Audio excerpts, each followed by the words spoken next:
All right, welcome everybody back to Chart Request Live. My name is Patrick Denawilla. I am the editor of the Chart Report. Joining me today, Alfonso de Pablos. How are you? Hey guys, everything good over here? How are you? Good, good. So you're in Madrid right now, right? Yeah, right now I'm in Madrid. I spent a couple weeks in Europe. Lovely places, very peaceful city. So very happy, very happy. Yeah, I mean, last time you were in Birmingham, I think. So moving around Europe, right? Any Yeah. what's next? Any other plans around Now Europe? next is back home, but I spent a couple of days in Rome and in Pescara in Italy. Amazing. The food was amazing, incredible. So I recommend all of you guys that are watching us to go to Rome. So that's my recommendation of the day. Imagine that. Yeah, I mean, I've never been to Rome, but I've always seen the food pics and definitely want to go. So I'm sure you had some excellent food there. Yeah, I will send you some pictures Please do. once we finish the show. So let's get into it here. We'll just real quick on the broader market. It really seems like the market's kind of just in this holding pattern before we hear from Nvidia tomorrow, right? Just kind of a uneventful market, and also so much hinges on that report. It's not just Nvidia, it's the tech trade, it's the growth versus value trade. There's just so much information that will come from that. Not just, it doesn't just matter if you're long Nvidia. This really matters to the whole market just because of how important Nvidia is to It's the the most overall. important stock in the world right now, in the most important sector and industry group. So it will mark next step for the broader market, in my opinion. Big day tomorrow. Yeah, absolutely. And the most And just important kind of thing, at a very logical point for it too, right? yeah, Somebody in our spaces, Caleb asked a really good question earlier. He said, where would you expect if we did get a pullback, where would you kind of be looking for support? And I hadn't really thought about it, but I think this gap in here makes a lot of sense, and a pullback would make a lot of sense. And this would be this is a level of interest for a few different reasons. You could fib it out, and it's the 38.2. Oops. Yeah, it's the 38.2 retracement here. It's also the VWAP from the peak here. Um, oh, I'm on the index. That's why it's not drawing the VWAP, but the VWAP comes in like right around here. And then also it's just that gap that I was talking about right from here. So this would make a lot of sense to find some support if we do get a pullback. That would create a higher low here. And it's only 2.5% lower. But you got to imagine people would be pretty scared, even though it's just a 2.5%. I mean, that's nothing, right? But you got to imagine sentiment would probably get a little freaked out after the strong rebound we just had and the volatility we had a couple weeks ago. So that's an area I'm looking for potential support. Obviously, the upside objective here, all-time highs. We're pretty much just flirting with them now. But let's get into the mailbag, shall we? yeah, let's do it. Let's do it. So Daniel was asking us to analyze Zoom. Let's take a look. Zoom. That's been a big one this week. Huge move last week. I think it was up 50%, I want to say. Oh, no, maybe I'm thinking Peloton. Okay, it was up 21% last week. Here I have the levels drawn already. This 75-ish level. It's really anywhere between like 72 and 76. I'd be happy calling it 75. If it's above 75, looks like it's good up to this 115 level, which is quite the squeeze. Do you know what short interest is on this? Yeah, let me take a look real quick. the short interest. I do like that momentum hasn't been oversold. I mean, of course, I'm looking at weekly RSI, but That's the perfect divergence. By the way, the short interest is 3%, so not a big deal in oh, Zoom. interesting. Yeah. So yeah, that's really doesn't really do anything for you at all there. But I do think this one could get going again. I do like that it reclaimed these lows. Like here we broke down a few weeks ago, looked like this thing was headed much lower, and of course it reclaimed them. So that probably caught a lot of people off guard. I do think 75 could get you to 115. If that's too aggressive for a price target, you could always play it to 90. I think that would be a decent spot too to take some profits off the table. But it wouldn't touch it under 72. So it still has a little bit of more work to do. Really needs to kind of close above 75 and really prove it to you. But Mhm. it would make sense for a more meaningful bounce than we've seen up until this point. We've seen some bounces along the way, but you haven't really seen the kind of bounce that you would expect to. I think Now that we're in a bull market.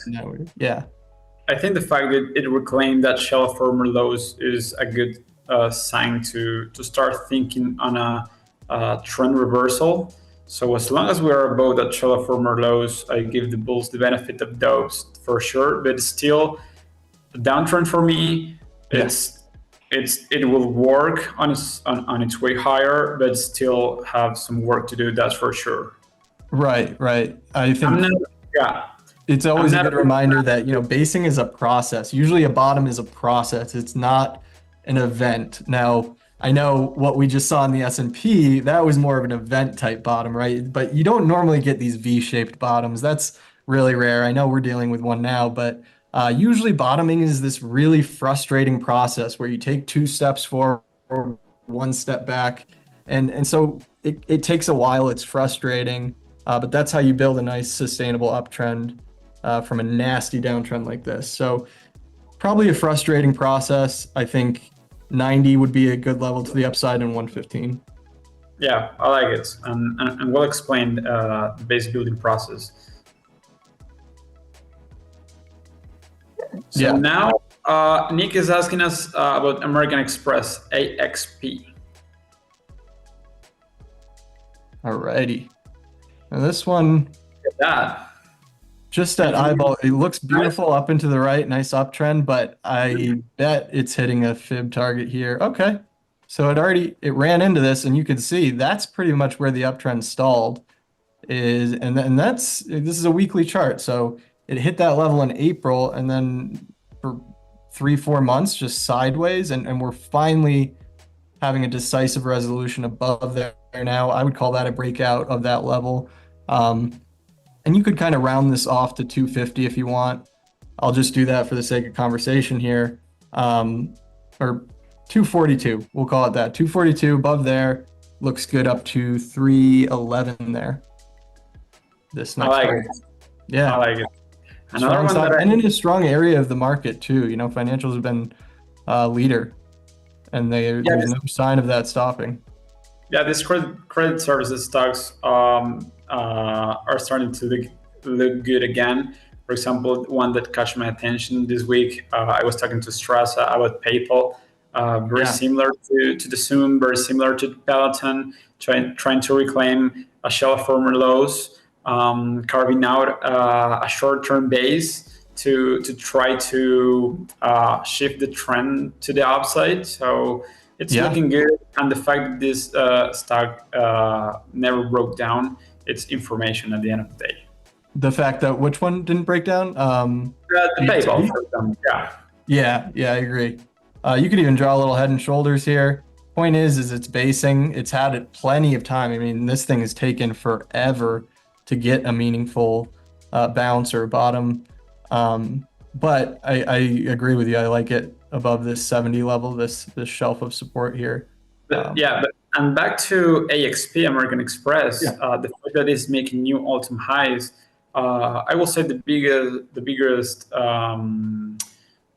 credit services stocks are Visa and MasterCard. Those are not making new all-time highs, but the fact that American Express, it's doing its relative strength. So the chart looks good, trying to break out above the 161 extension. So that's a green light for me.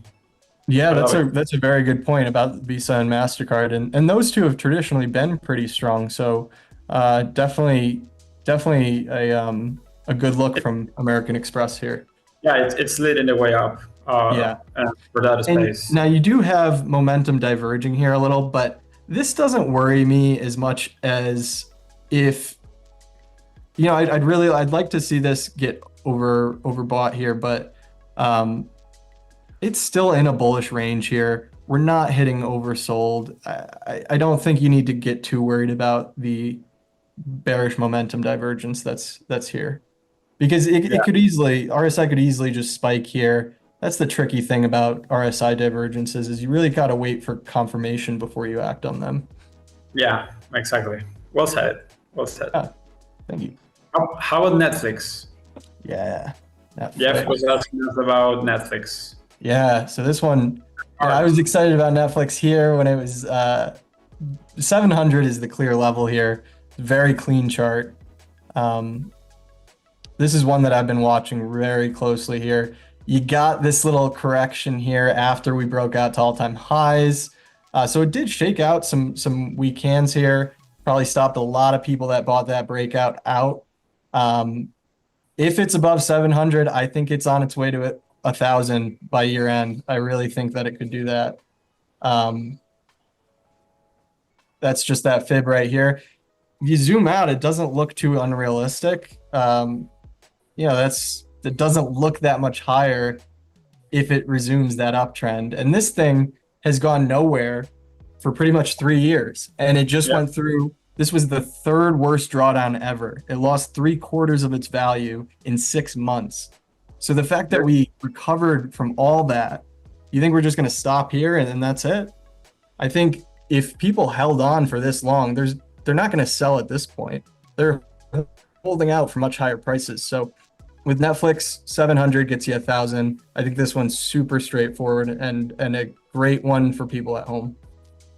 I like the difference between, for example, the PayPal that we mentioned before and this bottom, that V bottom at the end of the day, leading the way up, kissing new all-time highs.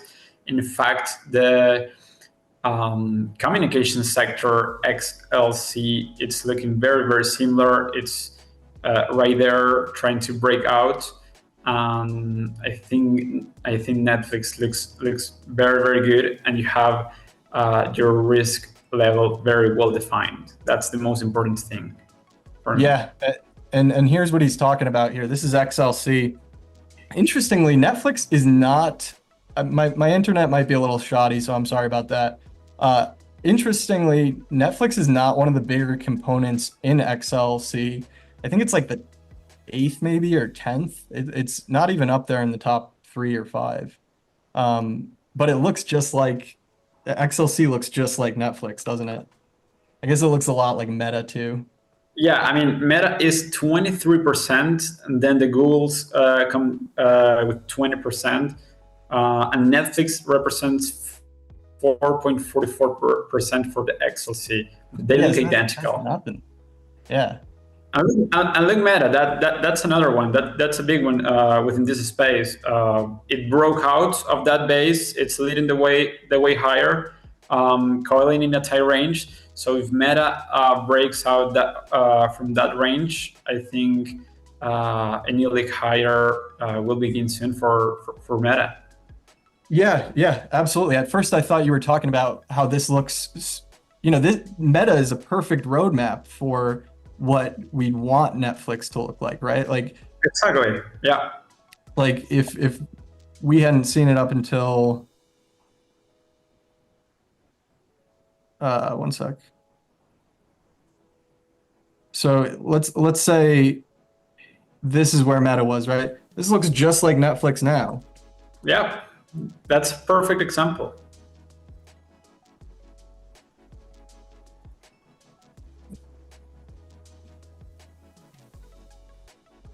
I think I just messed something. Oh, okay. Sorry. You back, Patrick? There That we was go. you? Yeah. Yeah, can you hear me? Yeah, I can hear you. Yeah. So this looks just like Meta did a few months ago. Be great if it resolves the same way. If it does, you're looking at 1,000 by the end of the year. Sorry. Perfect. Yeah, I like it. I agree with you. That's a great explanation. How about Chinese equities, FIX? FXI. Oh, yeah, FXI, sorry.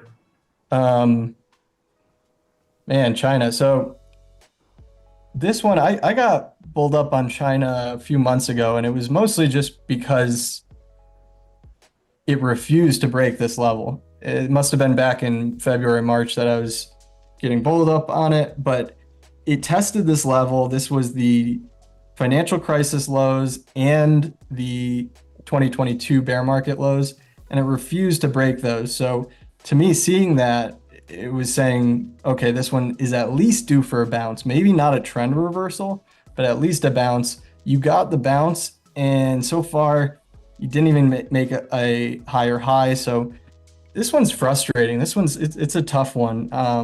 I think you just need time and patience, and the trend just needs to resolve. You need a clearer trend in place, because we could drop like a moving average on this and flip it to like the 200 or the 50 and probably be fairly flat, if not down. Yeah, it's down, but do you want to be getting long into that? It's tough. It's really tough without adequate momentum. I think this one's just going to need time. I think it's in the process of slowly doing it. I do like what I'm seeing from momentum down here. You didn't make a oversold. Here you are hanging out in the upper end of the range here, above 50. So that's encouraging. Like I said, it could just take some time. Yeah, at least I don't hate it. Yeah, at least stop going down in 2023, 2024. So now it needs some work to do to carve out like a nice base and make a decisive upside resolution. Well said. So I think patience in this trade, it pays off. That's for sure. Yeah, I completely agree with that. And I'll say, I don't think it will make a new low here. So I'm not bearish on it, but I think it's just going to take some time. And in the meantime, there are probably better opportunities out there. So I don't mean to say I don't like it. I just think it's a tougher one. And it's not ready. We don't have as much conviction on this. Right. Yeah. Yeah. How about Wavy was asking it about South Africa ETF, EZA. EZA. Wavy, what's going on? This is interesting. Okay. Have you, Alfonso, I know you do a lot of international work. Have you been looking at this one, or? Yeah. This one stands out. So let's divide it like by region. I like to divide these ETFs by regions. For example, in Latin America first, Argentina looks great. The worst ETFs that were so far Chile and Brazil, they never broke down, so that's good information. Peru and Colombia pulled back, bounced back in a key support level. So that's one thing in Latin America. In Europe, multiple former highs were challenged in the past couple of weeks. Some countries above and below key levels, but again, I think bulls are getting control again above this level, so the bias is higher. And in Asia, for example, we're seeing a lot of similar action as in South Africa. For example, look at Malaysia, look at Taiwan, look at South Korea. Very short-term reversal basis, clean risk levels, and this is not an exception for South Africa. I think it enters in that like Asia mood right now, I will say. Yeah, that makes sense. Kind of trading with those, you're saying? Hello? Did I Sorry. lose you? So it's kind of trading with those countries you're saying, South Africa? Yeah, it looks more like the Asian countries I because see. how price it's looking right now, like carving out a reversal base. Yeah. They were looking, and now they are starting to catch up for the other ones. Yeah. So here we have it. Like Alfonso said, these levels are pretty clean. If this one is above 48, you're looking at a move back to 55. Um, it could go higher than that, but I think those are just some really clean levels that have a high probability of working out. Um, Not a huge moving average guy, but I do like that it kind of reclaimed this 200-week moving average. It's a very long-term moving average. Takes a while to start shifting upwards, and you're finally seeing that turn. Um, could turn back lower, but I think that's interesting here. And I think it's totally reasonable to expect 40, what did I say? 47 to, or did I say 48? Yeah, 47, 48. 47, 48, That's the 55. level. Yeah. I like Um, it. I like the way you just draw it. Um, but let's take a look at. I mean, Eric was asking us in the email about VICI. It's a okay. REIT. Man, REITs have really been perking up. And what's interesting is like, so real estate, XLRE is the best performing sector this quarter by a decent margin. It's up 4 months in a row, strongest 4 month gain ever for real estate, but it's only been around for a decade. But something's going on with real estate. We haven't seen strength like this in quite a while. And of course, that's has a lot to do with the fact that interest rates are coming down. Yeah. So that's a tailwind that you want to keep an eye on, or could be a headwind like it was for the last few years. But this one is interesting. I think it has a little bit more work to do. I wait for a break of this 35 level. Mm-hmm. I think you want to see a decisive break above there. I don't know what I can't really comment too much on the dividend. I don't know. Steve would be our guy for that, but okay, I will 5%. let you know. 5%. Dividend 3.14%. You're That's saying what it's. 3.14? Yeah. Okay, I saw 5. 5. Okay. Yeah. Where are you looking at? Wayfin? No, a trade view. Oh, me too. Maybe I'm just looking at the wrong thing. But yeah, this one 35 gets you to 40. Not a ton of upside. No. Sorry, 5% dividend yield. Yeah. Sorry, Okay, you're right. not a ton of upside, but maybe you're collecting it for the dividend. Maybe you're looking for a long-term play, and if it gets past 40, then you're looking at near 60, so 59 here. Yeah, but the most important thing about this name, and that's great that Eric asked to analyze this name, is real estate. It's popping up in a lot of in our scans. XLRE, it's looking very, very good. It's completed a bullish reversal pattern, so I think the bias overall in this sector is now catching higher, catching up, and looking much better. Look at momentum in the chart. Yeah, I completely agree. And as much as I like it, though, I think you might want to wait just a few weeks and look for a pullback because it is approaching this. I think this could be kind of tricky. So just know that, yes, it has been working and it probably will continue to build this base and break out. But in the short term, if you're a short-term trader and you were just looking for a trade for the next 2-3 weeks, real estate might have some issues here when it runs into this. But longer term, what we've seen in the last few weeks has been really constructive, and I think it will ultimately continue building on it. Yeah, I like it. I like it, and I agree with you. Big levels of interest in those retracement levels.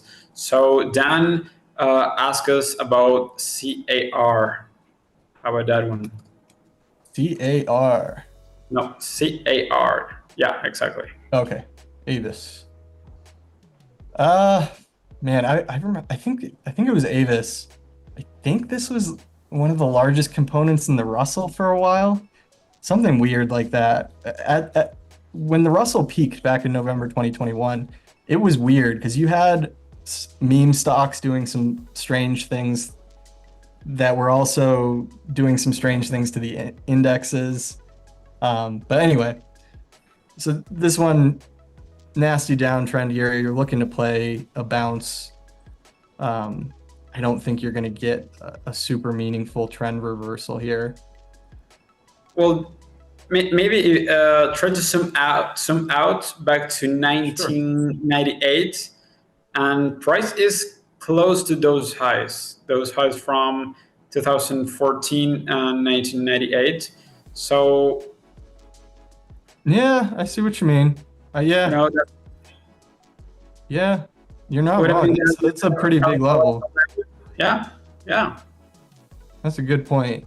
But it would have to make a new low, and that is significantly lower from where it currently is.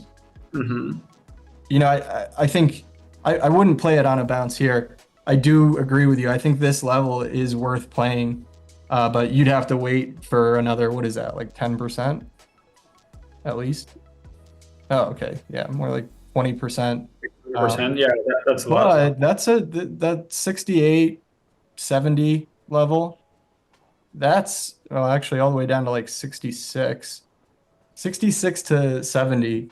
That's a really interesting level on this one.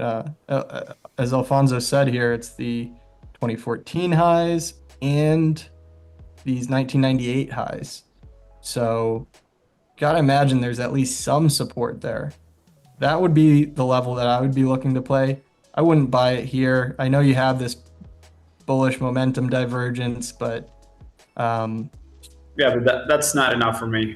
That's not not enough enough. for me. Yeah, not enough for me. And what I said earlier about how on bullish momentum divergences, you need to wait for confirmation. What does that look like here? Confirmation would be, so what is a divergence? First of all, it's when price makes a new low, but RSI is not. So what I like to see for a confirmed breakdown or a confirmed move is for it to reclaim where it kind of started diverging. So it made a new low from here. So now I need to see it reclaim that one, the first low. Closing above that low, reclaiming that low, that would be confirmation that this bullish momentum divergence is actually a bullish momentum divergence. So that's just kind of how I think about it. That's an excellent explanation, by the way. Thank you. But I think you'd probably agree with me here.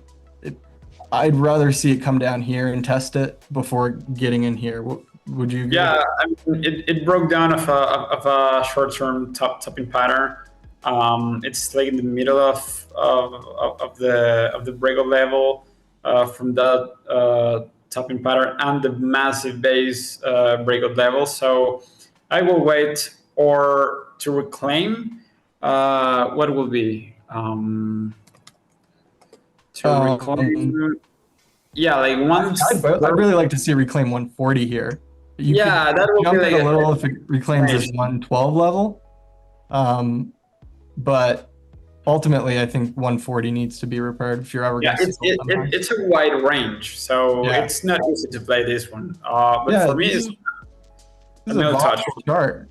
I mean, probably has something to do with the fact that it went from $6 to 500. That's true. That's true. 2021. That's Yeah. a good point. 2021 was a strange year, very strange year. It was strange. It was very strange. But a lot of people in the chat are asking us about Meli. Ah, Alf, I know that's one of your favorites too. Yeah, I mean, I thought starting this chart was live, I will say like Netflix, definitely. I will say this one at the end of the show. I'm telling you, like right now, I really like this base. The risk level is very clean, and it's leading in its own space of internet retailers around the world. So Yeah. And I asked you this a few weeks ago because I was looking at this one, showed up in the Buzz, a report that we do for Chart Report Private Access. Um, and I was reading about the company a little, and it sounded like the Amazon of Latin America.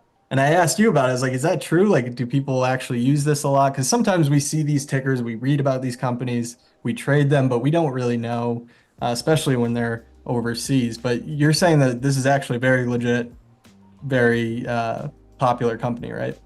a big company in Latin America, in Argentina specifically, but it's like the Amazon of Latin America. We have it in Venezuela, in other countries, and it's looking great. It's looking even better than Amazon. Yeah. Put the Amazon Yeah. card and you will see. And I think it would make a whole lot of sense for all these Amazon of trades to start working together, especially if Amazon led that. You know, Amazon, I know it needs to get its act together and reclaim these highs here. But if it does that, then I think it would make total sense for all those Amazon of trades to work. Now, this one could, I mean, it could totally still work without Amazon. I just think it would everything, all the puzzle pieces would come together really nicely if Amazon was working, but it doesn't always Yeah, work. I agree with you. I agree with you. But I really like this one too. This one is definitely up there with Netflix.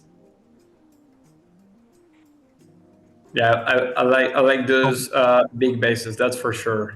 and targets, looking at 2,900. Yep. And really nice, strong primary uptrend here. Yeah, this is a good one.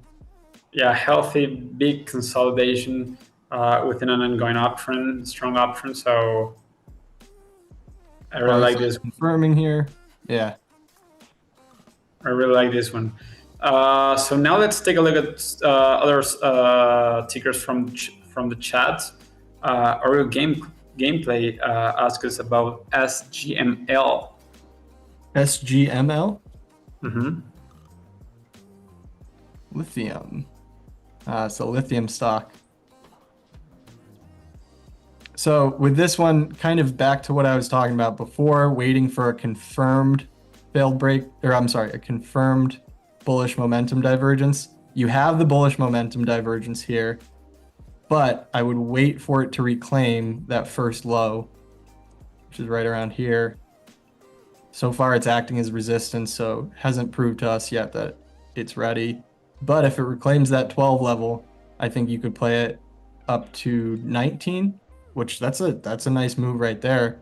But I think a failed move here could carry even higher than 19. Yeah, But you yeah. should probably take some profits off at 19. Yeah, I'm still. I think again, similar to Sim. If it reclaims that level, I think that's a good start to start thinking like more positive about this stock. But the trend is clearly down right now, and I personally like uptrends. Honestly, Yeah. uh, yeah, that's how I see it.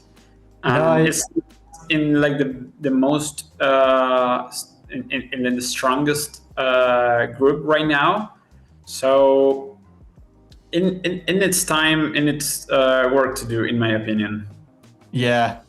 And we keep saying if it reclaims that level. That's a big if, and that's a really important part of this whole thing is right now it's not doing it. So right now it's a no-go. You can't touch this thing. But if it Yeah, does, then it's great. Have at it, yeah. kind of thing. I can understand a more bullish argument if we reclaim that level. If Yeah. not, definitely for me, a no touch.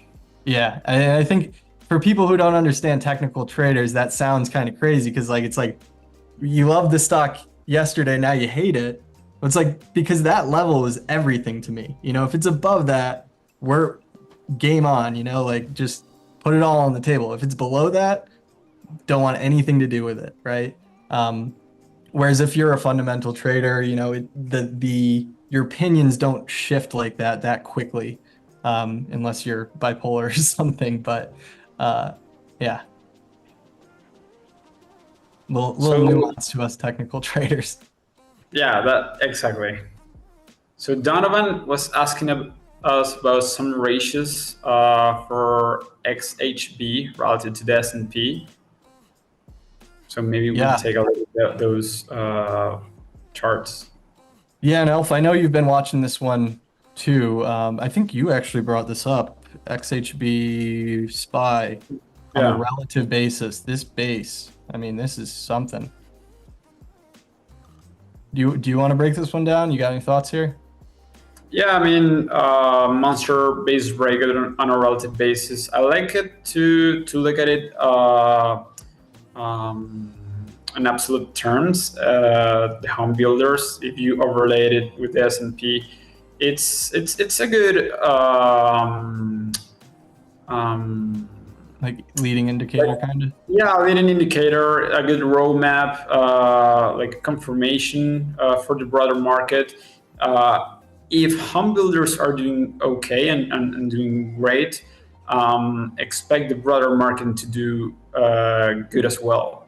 Yeah. You will notice like real pain in the market, and if home builders get hit. So that's why what I like home builders, because they Yeah. are a good indicator for Yeah, and market health. especially this cycle. Home builders have always kind of had this reputation of being a good leading indicator, for lack of a better term. But specifically this cycle, and I say that because last year in 2023, when we were coming out of the bear market, people weren't ready to call it a bull market yet. It was still kind of a question mark, like, are we going to go into recession, all that. But the one piece of information that was saying we're not going into recession was the home builders. So this was the tell. So I think that makes it all that more important that this continues to lead, because the bull market's been taking its cues from this area. So you want to see that continue, and it is. The first 6 months of this year, it was forming this topping pattern here. And of course, that top failed, and now we're seeing all-time highs. You see it a little bit better in something like ITB. You can see it hit the first Fibonacci extension, formed this little top, and that doesn't look like much time, but that's like 6 months. And then, of course, barely broke the neckline, and then reclaimed it, and then shot back to all-time highs. Beautiful nano top pattern. And if you overlay, what I like to do is overlay XHB with the S&P 500.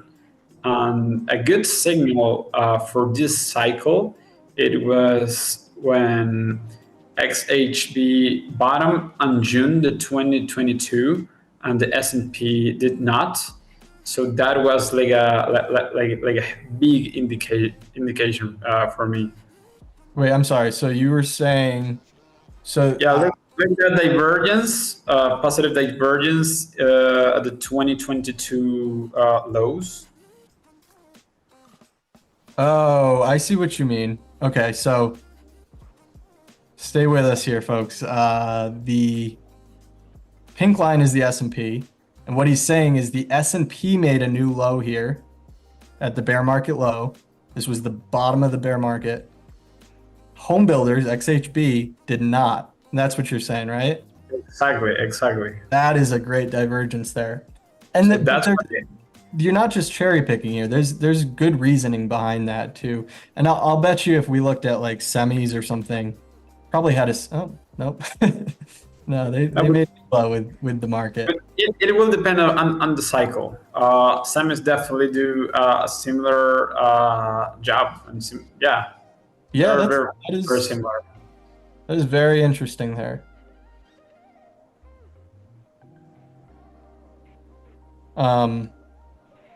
Should we leave it here? You want to move on?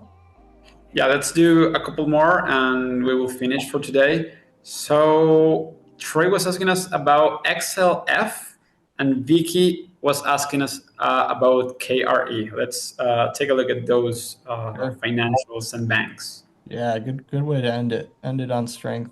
Financials have been very strong. I know we talked about it a little earlier with PayPal. But it's really the banks too. They've been very strong throughout this whole rebound. So definitely an area of relative strength, and consistent relative strength too. It's not some of these other sectors that kind of they'll be strong for a few weeks and then they'll take it off. Financials have been solid, just consistently strong throughout this cycle.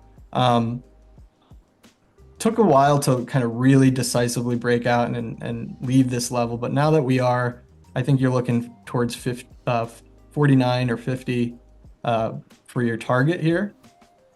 But I think it could easily do that, and that's a significant amount of upside, and it's 10% higher. 10%, yeah.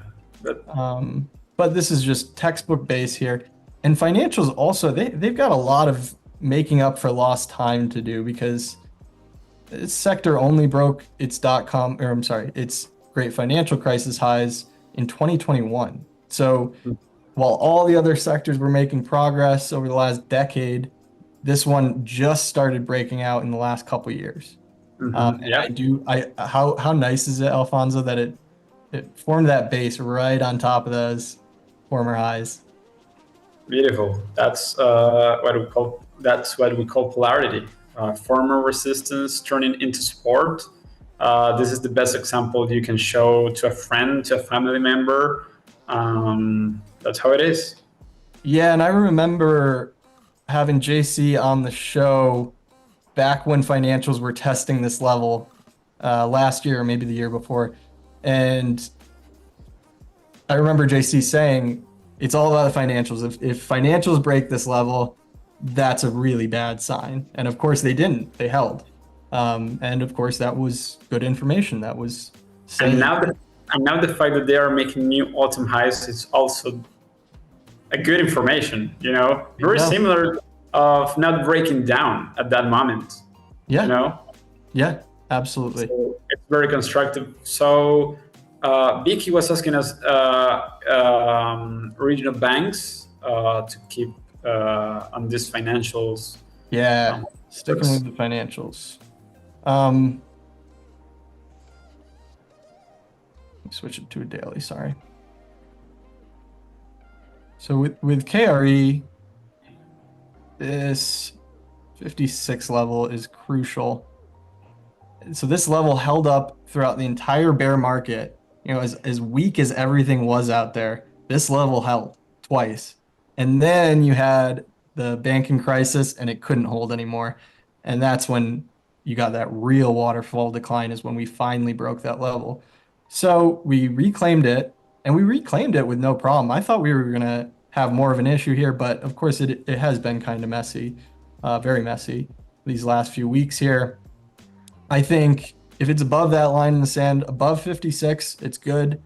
Below it, there's an issue here. But I think what we saw here, I think that was very bullish. This is like a bullish island reversal here.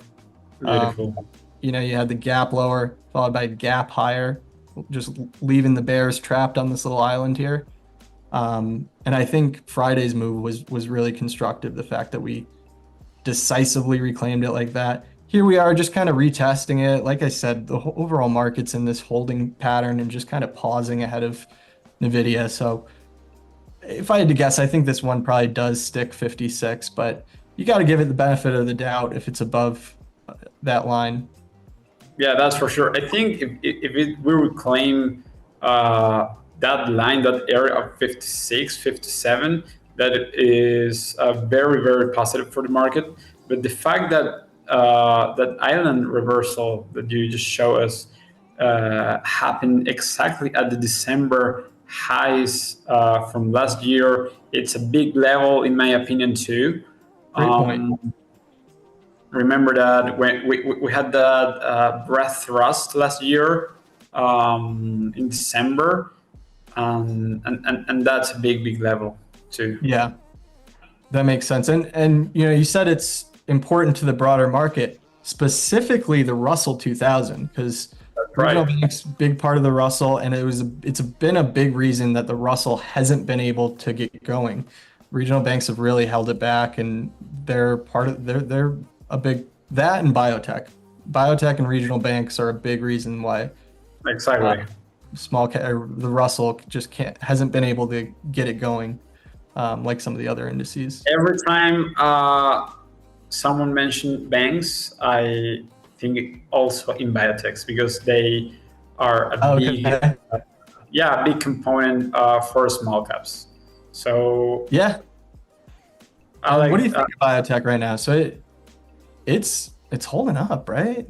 yeah, beautiful. IBB, um, monster breakout, clean retest, Are there other further. areas you like maybe pharma? What is that? PPH? Yeah, BPH looks incredible. Yeah, tough to buy it here, but It looks incredible. Yeah. And in fact, XLV at the end of the day, yeah. um, making new all-time highs. Healthcare is, sometimes it's offensive, sometimes it's defensive. It's like a weird sector, honestly. Yeah. Yeah, we've But it's gotten into this debate before where is healthcare defensive or is it not? Because you have those risk on areas like biotech, which is like a super aggressive area. And then you yeah, have but more safety, kind of safe haven like areas of healthcare, like exactly. insurance It's providers, it's things like like a that. it's like a weird sector that it's making new all-time highs, so that's positive for the broader market. Yeah. Um, Talk about making up for lost time. I mean, this thing went sideways for years and it's just starting to go. So, yeah, man. and you got the retest with this one. I don't know if you have any targets for this one. I would probably use a measured move for this rather than a Yeah, I like measure moves, especially if that range is so clean. That box is so clean. yeah. I like it. Yeah, so it's about what, like 20 points? Yeah, About 20 points, so